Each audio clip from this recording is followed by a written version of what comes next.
बढ़ते हैं खबरों की ओर। भोपाल शहर के श्यामला हिल्स इलाके में एक कारोबारी ने खुद को गोली मारकर खुदकुशी कर ली। मौके पर पहुंची पुलिस को सुसाइड नोट भी मिला। इसमें लिखा है कि अब यह दर्द सहन नहीं हो रहा है, इसलिए खुदकुशी करने जा रहा हूं। पुलिस ने शव पोस्टमार्टम के लिए भेज दिया है। आपको बता दें कि घटना रविवार सुबह की बताई जा रही है। वहीं पुलिस आस पड़ोस और परिजनों से पूछताछ कर रही है। थाना प्रभारी तरुण भाटी ने बताया कि नादिर कॉलोनी में निवासी की गोविंदपुरा में फैक्ट्री है। वे करीब 10 दिन से काफी बीमार चल रहे थे। फिलहाल ये मामला खुदकुशी का लग रहा है। हम भी फिर सभी बिंदुओं पर जांच कर रहे हैं। भोपाल के मिंटो हॉल से 4 बार नंबर 1 स्वच्छ शहर का तमगा मिलने पर मुख्यमंत्री शिवराज सिंह चौहान ने इंदौर की पूर्व महापौर मालिनी गौर और पूर्व निगम आयुक्त आशीष सिंह को प्रशस्ति पत्र और मोमेंटो देकर सम्मानित किया। कार्यक्रम का सीधा प्रसारण प्रदेश के जोनल और तहसील कार्यालयों पर भी हो रहा था। इस दौरान मुख्यमंत्री शिवराज ने कहा कि हमने पीला सोना सुना था, लेकिन इंदौरियों ने तो कचरे को ही काले सोने में बदल दिया।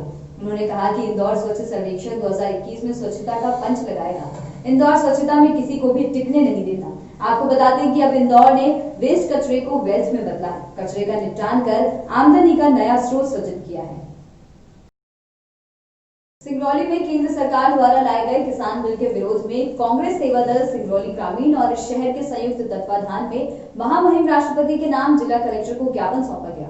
ज्ञापन के संबंध में सिंगरौली के जिला कांग्रेस सेवा दल अध्यक्ष रूपेश चंद्र पांडे ने बताया कि केंद्र सरकार द्वारा किसान उत्पादन व्यापार और संवर्धन सुविधा, किसान सशक्तिकरण और संवर्धन विधेयक और आवश्यक वस्तुएं संशोधन विधेयक का सिंगरौली कांग्रेस सेवा दल के स्वयंसेवक द्वारा विरोध किया जा रहा है। उन्होंने कहा कि किसानों की चिंताएं और उनकी मांगे वास्तव में लोकतंत्र और देश हित में हैं। उक्त तीनों बिल वास्तव में किसान हितैषी न होकर पूंजीपतियों और उद्योगपतियों के हित में पारित किए गए हैं। कृषि सुधार के नाम पर लाए गए उक्त विधेयक वास्तव में किसान और देश विरोधी हैं। वहीं ज्ञापन सौंपने वालों में जिला कांग्रेस सेवा दल अध्यक्ष रूपेश चंद्र पांडे, जिला कांग्रेस सेवा दल शहर अध्यक्ष रामबाबू सिंह सहित दर्जनों सेवा दल कार्यकर्ता उपस्थित रहे। किसानों को अब इतनी भी आज़ादी नहीं है कि वो अपने फसल को अपने इच्छा अनुसार बेच सकें। जो समर्थन मूल्य था, इन्होंने सीधे उद्योगपतियों को लाभ पहुंचाने के लिए एक काला कानून बनाया है। 3 काला कानून जो इन्होंने बनाया है, पहला किसान उत्पादन व्यापार और वाणिज्यिक संवर्धन और सुविधा विधेयक, दूसरा किसान सशक्तिकरण और संरक्षण विधेयक और तीसरा सेवा विधेयक और आवश्यक वस्तुएं संशोधन विधेयक, जो वर्षों से पुराना कानून बना था किसानों के हित में। आज आप देखें कि सभी किसानों को उद्योगपतियों के हाथ में सीधे जमीनों का अधिग्रहण किया जा रहा है। आपको ध्यान होगा कि कांग्रेस की जब सरकार केंद्र में थी, डॉक्टर मनमोहन सिंह जब प्रधानमंत्री थे, उन्होंने किसानों के हित में भू अधिग्रहण कानून लागू किया था और उसमें स्पष्ट प्रावधान किया था कि किसानों को जमीनों का अर्जन जब हम करेंगे तो 85% जब तक उस गांव के किसान लिखित में नहीं देंगे तो जबरदस्ती उनके भूमि का अधिग्रहण नहीं होगा। स्वास्थ्य मंत्री प्रभुराम चौधरी का बयान सामने आया है। उन्होंने कहा कि समुदाय में जागरूकता फैलानी है कि किसी को भी सर्दी जुकाम बढ़ जाती है तो जल्द ही अस्पताल में इलाज कराएं। साथ ही कहा कि कोरोना संक्रमण सिर्फ मध्य प्रदेश में ही नहीं पूरे देश में है, जो हमारे लिए ज्यादा चिंता का विषय है। सरकार हर संभव प्रयास कर रही है। हम चाहते हैं कि कोई बीमार ही ना हो, अस्पताल ही ना जाए। जितनी आवश्यकता होगी हम दवाई उपलब्ध कराने की कोशिश करेंगे। कोरोना संक्रमण सिर्फ मध्य प्रदेश नहीं, आप सब जानते हैं कि दुनिया में और देश में सब जगह बढ़ा है। मध्य प्रदेश में जिस तरीके से बढ़ा था उस समय भी हमारे लिए और भी ज़्यादा चिंता का विषय था। सरकार ने सभी कलेक्टरों के लिए निर्देश दिए थे कि वहाँ हर संभव प्रयास किए जाएं। हमने क्वारंटाइन सेंटर भी वहाँ पर बनाए थे और वहाँ आवश्यकता के अनुसार कलेक्टरों से बोला गया था कि जिसकी जो आवश्यकता है वो अपने अनुसार वहाँ पर उनको रख सकता है और उनको काम में ले सकता है। भारत के संविधान निर्माता भारत रत्न डॉक्टर भीमराव अम्बेडकर की 64वीं पुण्यतिथि पर संविधान बचाओ मंच द्वारा कुरवई बस स्टैंड पर स्थित अम्बेडकर पार्क में श्रद्धांजलि सभा का आयोजन किया गया।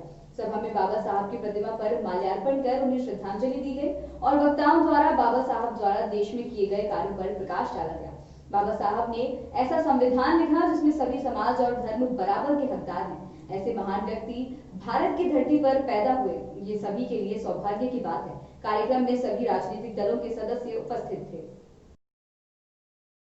भीमराव अंबेडकर ने हमारे देश को नहीं बल्कि विश्व को ये संविधान दिया और उनका नाम आज से लेके अंत तक अमर रहेगा, ये मैं कहना चाहता हूँ। मैं संदेश नहीं, मैं निवेदन करना चाहती हूँ, प्रार्थना करना चाहती हूँ हमारे वर्ग के सभी बहन भाइयों से, पढ़े लिखे नौजवानों से, कि बाबा साहब ने हमें जो इज्जत दी है, हमें जो सम्मान दिया है, उसको हमें आगे पीढ़ियों तक, अपने बच्चों तक में ये संस्कार डालना है और उन्हें बताना है कि ये हमें किसने दिया है, और वो है भीमराव अम्बेडकर। बाबा साहब अम्बेडकर किसी राजनीतिक दल के नहीं हैं, ये संविधान बचाओ मंच के तत्वाधान में रखा गया था और देश के तमाम सारी पार्टियां और राजनीतिक दल बाबा साहब के संविधान को सम्मान में लेकर उनके सहयोग से ही चलती हैं। कृषि कानूनों को वापस लाने की मांगों पर अड़े किसानों ने प्रधानमंत्री नरेंद्र मोदी, कारोबारी अडानी और अंबानी का पुतला फूंका।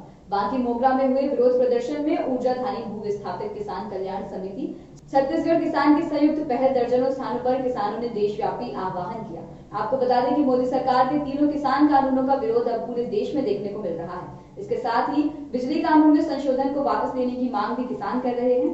वहीं संघर्षरत किसानों के समर्थन में आवाज बुलंद की और दिल्ली में प्रदर्शन कर रहे किसानों के साथ एकजुटता व्यक्त की। किसान नेताओं ने मोदी सरकार की जमकर आलोचना करते हुए कहा कि कॉर्पोरेट घरानों के हित में मोदी सरकार ने ये तीनों कानून लाए हैं। ये कानून किसानों के हितों में नहीं है। ये सभी कानून देश के किसानों को पूरी तरह से बर्बाद कर देंगे।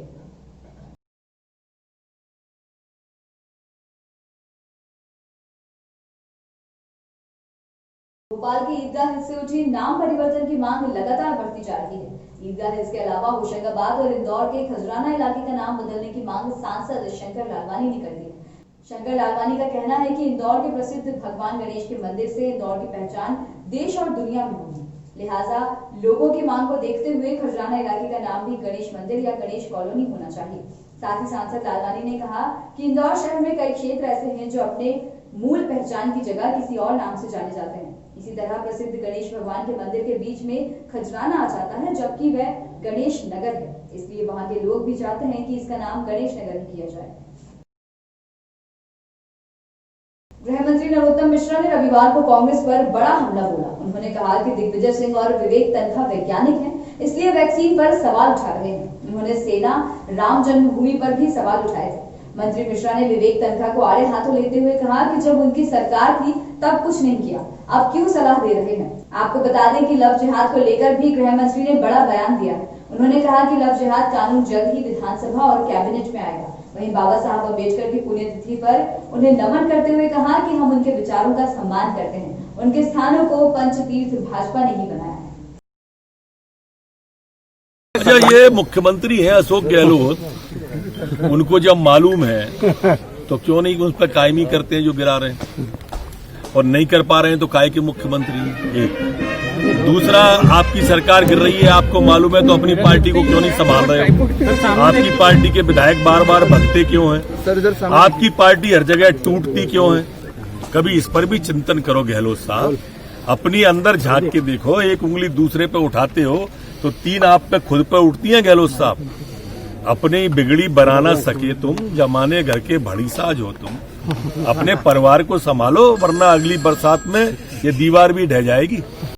बाबा साहब अम्बेडकर की पुण्यतिथि पर मध्य प्रदेश कांग्रेस कमेटी में श्रद्धांजलि सभा का आयोजन किया गया। बाबा साहब अम्बेडकर के चित्र पर माल्यार्पण कर कांग्रेसियों ने श्रद्धांजलि दी। इस दौरान 2 मिनट का मौन भी रखा गया। आपको बता दें कि आयोजन में बाबा साहब अम्बेडकर के आदर्शों पर चलने की बात कही गई। हमारे देश के संविधान के निर्माता बाबा साहब भीमराव अम्बेडकर जी की आज पुण्यतिथि है। इस अवसर पर हमारे सभी कांग्रेस जनों ने यहाँ आकर श्रद्धांजलि दी, और जो संविधान हमारे देश का है, हमारे भारत का है, उसमें कहीं ना कहीं हर नागरिक की एक जिम्मेदारी भी है और जवाबदारी भी है, और उस संविधान में सबको कहीं ना कहीं हक भी दिया गया है कि कोई भी व्यक्ति अपनी बात कहीं भी रख सकता है। ऐसे बाबा साहब भीमराव अम्बेडकर जी की पुण्यतिथि के अवसर पर मैं उनके श्री चरणों में प्रणाम करते हुए, नमन करते हुए उन्हें श्रद्धांजलि अर्पित करता हूँ। कबीरधाम जिले की सिटी कोतवाली पुलिस पिछले कुछ दिनों से सुर्खियों में बनी हुई है। इसका मुख्य कारण पुलिस की मनमानी और गुंडागर्दी है। आपको बता दें कि 3 दिन पहले सिटी कोतवाली पुलिस ने ग्राम सलेखा में हुए गोलीकांड मामले को दबा दिया था। पीड़ित ने कई बार कोतवाली के चक्कर लगाए पर कार्यवाही नहीं की। अगर मामला मीडिया तक नहीं पहुंचता तो गोलीकांड को पुलिस दबाने में लगी थी। वहीं इस बार फिर एक युवक ने सिटी कोतवाली प्रभारी मुकेश यादव पर मारपीट का आरोप लगाते हुए एसपी से शिकायत की और प्रभारी पर कार्यवाही की मांग की है। दरअसल जिले के आदर्श नगर निवासी ने अपने परिचित को कुछ पैसा उधार दिया था। पैसा वापस नहीं करने पर थाने में शिकायत की थी। पीड़ित का आरोप है कि थाना प्रभारी ने उल्टा उसे ही धमकी देते हुए मारपीट की, साथ ही शिकायत करने पर किसी भी मामले में फंसाने की धमकी दी गई। पीड़ित ने एसपी से लिखित शिकायत करते हुए थाना प्रभारी पर सख्त कार्रवाई करने की मांग की है। मुकेश यादव जो थाना प्रभारी हैं उनके खिलाफ आवेदन देने आया हूँ। उन्होंने मेरे साथ दुर्व्यवहार बदतमीजी की है, मेरे साथ मारपीट किया है, गाली गलौज किया है। अच्छा। और ये मामला पैसे के लेन देन के मामले में हुआ है। मैं अपने एक करीबी फ्रेंड को, दोस्त को अपने मित्रता के चलते उनको पैसा दिया था 65,000 रुपये, और वो बोला मेरे को 1 हफ्ते में दे दूंगा करके। उसके बाद 1 हफ्ता बीत गया, मैं उसके घर गया। उसके बाद वो वहाँ से भी कुछ नहीं मिला तो मैं एसपी ऑफिस में आवेदन दिया, और आवेदन देने के बाद यहाँ से मेरा जो कागज़ है वो थाने तक के गया, कोतवाली तक के गया। और जब कोतवाली गया तो दोनों पक्ष को बुलाया गया। सामने में टीआई थे, जो थाना प्रभारी हैं वो, और जिनके पास केस गया था हरीशचंद्र साहू, वो भी वहाँ पर मौजूद थे। उसके बाद दोनों पक्ष को सामने में ला के बैठाया गया, बात कराया गया। तो मैंने उनको ये समझ अपनी बातें रखी कि मेरे घर में सामने डिलीवरी है, मेरे को पैसे की ज़रूरत है, और ये जो लड़का है मेरे साथ तो गलत कर रहा है, इस वजह से मैं आवेदन दिया हूँ। पूरे मामले में आपसी लेन देन का पुराना मामला था 2 पक्षों के बीच में। तो क्योंकि ये असंज्ञेय अपराध होता है तो उस पर शुरू में इनफॉर्मली कोशिश की गई कि जो पक्ष जिसको पैसे लेने हैं उनको पैसे मिल जाए, बट अगले पक्ष की तरफ से कोई खास रिस्पांस नहीं मिला। तो उस पर असंज्ञेय अपराध होने के कारण 155 का फैना दिया जाना था। उसी को लेकर के कुछ बहस हुई थी दोनों पक्षों के बीच में, ऐसा पता चला है। इसमें पुलिस के जो कर्मचारी थे वहाँ पर, उनके ऊपर भी इल्ज़ाम लगे हैं कि उन लोगों ने उनके साथ में मारपीट की है। हमने पूरे मामले को संज्ञान में लेते हुए जाँच के आदेश दिए हैं। जैसा जांच रिपोर्ट आएगा फिर उसके हिसाब से आगे कार्रवाई करेंगे। छत्तीसगढ़ के रायपुर में बढ़ती चाकूबाजी की घटनाओं के चलते पुलिस अब हरकत में आ गई है। आपको बता दें कि गुजियारी थाना पुलिस ने शनिवार को हथियारों के एक सौदागर को गिरफ्तार किया है। पकड़ा गया आरोपी ई-कॉमर्स साइट से प्रतिबंधित धारदार हथियार मंगवाकर उसे शहर में दोगुने दामों में बेचता था। पुलिस ने उसके पास से बड़ी संख्या में धारदार हथियार बरामद किए हैं। आरोपी ने बताया कि वे हथियारों को खरीदारों को दोगुने दामों में बेचता और अच्छा मुनाफा कमाता था। वहीं पुलिस ने चाकूबाजी की घटनाओं को देखते हुए 2 बड़ी ई-कॉमर्स कंपनियों को पत्र भी लिखा था, लेकिन इसका जवाब अभी तक नहीं दिया गया है।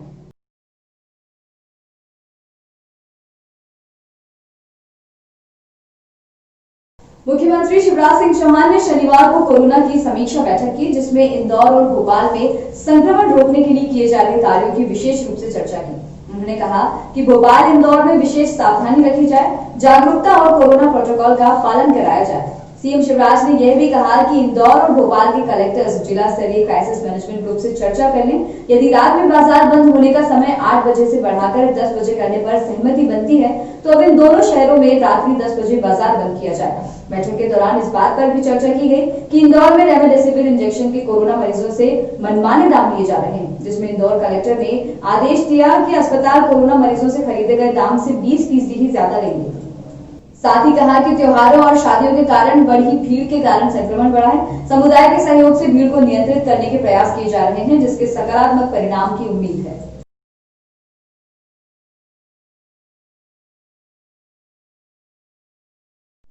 खबरों में फिलहाल इतना ही। बाकी ताजा तरीन खबरों के लिए बने रहिए संवाद न्यूज के साथ। दीजिए इजाजत।